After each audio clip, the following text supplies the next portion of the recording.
जो काही बेलगाममध्ये दहशतवादी हल्ला झाला, दुर्दैवानं पुण्यामधले 2 कुटुंब त्याच्यामध्ये अडकली आहेत. एक संतोष जगदाळे आणि दुसरे गणबोटे, कौस्तुभ गणबोटे. या दोघांवरती हल्ला झाल्याचा आता प्राथमिकरित्या जी माहिती मिळते ते समजते.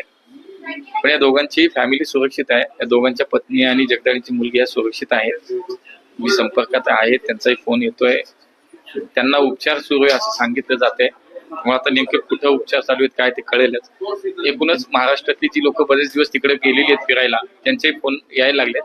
त्यांनाही सुरक्षित परत आणण्यासाठीचं काम चालू आहे. राज्याचे मुख्यमंत्री सुद्धा युद्ध पातळीवर त्याच्यावरती काम करतायत. देशाचे गृहमंत्री तिथे पोहोचलेत, पंतप्रधान स्वतः लक्ष ठेवून आहे.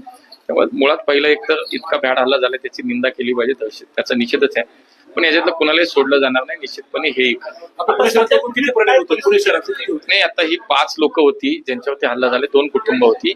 तर आता बाकी तर काही वाटत नाहीये, पण या 2 कुटुंबावरती हल्ला झालाय.